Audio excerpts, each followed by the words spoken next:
parents are being urged to consider vaccinating their children against the dominant strain of meningococcal, which is not included in the vaccination schedule in any state other than South Australia.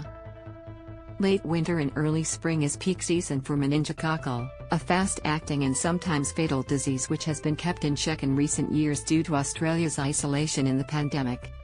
Federal Health Department figures, provided to 9news.com.au, show 66 cases of meningococcal have been recorded nationally this year, 47 of which were the dominant Group B strain of the virus which children are not routinely vaccinated against.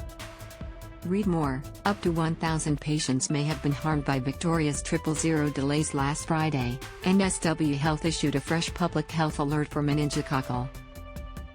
The alert came after a child became the third person linked to Byron Bay's Splendour in the Grass Festival to contract the disease. One of the cases linked to the festival was a man in his 40s who died.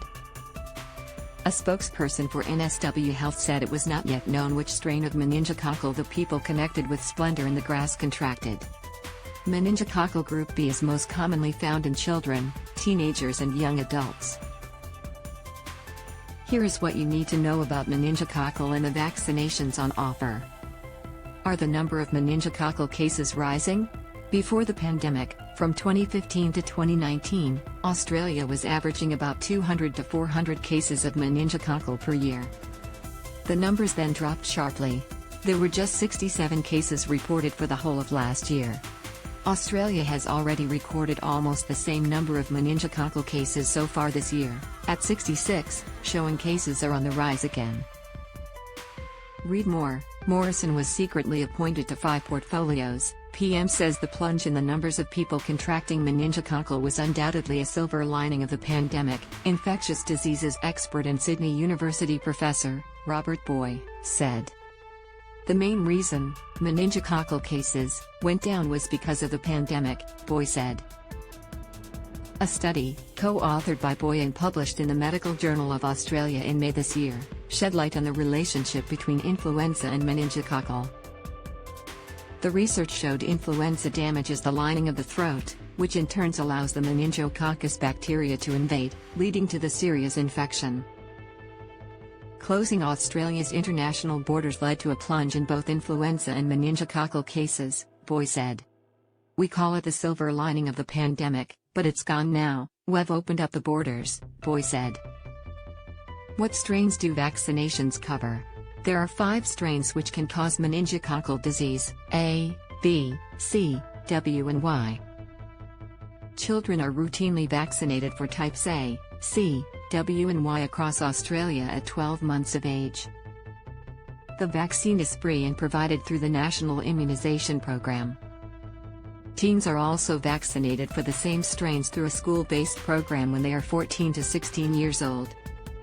There is a vaccine for type B meningococcal, which is free for Aboriginal and Torres Strait Islander babies.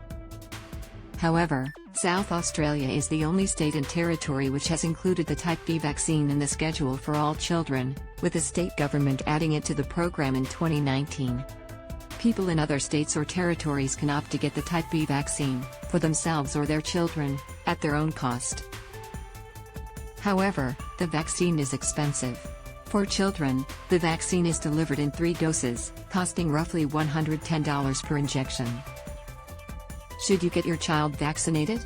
Professor Boy said the proportion of Australian meningococcal cases that were type B had been steadily increasing.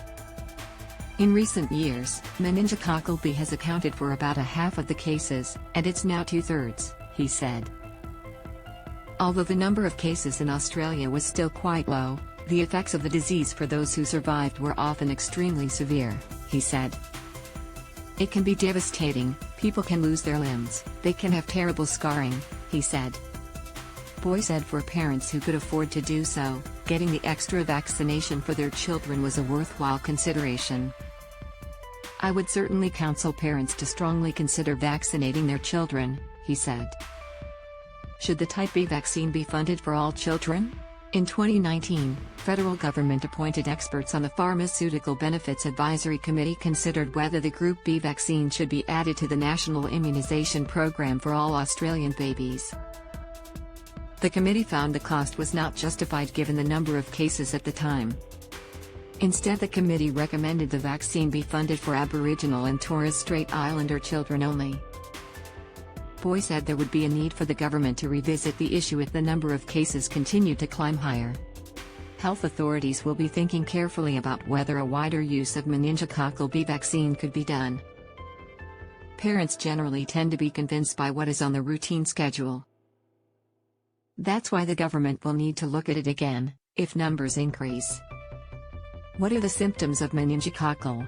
Symptoms of meningococcal disease are non-specific but can include sudden onset of fever, headache, neck stiffness, joint pain, a rash of red-purple spots or bruises, dislike of bright lights, nausea and vomiting. Young children may have less specific symptoms. These may include irritability, difficulty waking, high-pitched crying, refusal to eat. Contact reporter Emily McPherson at 9. com.au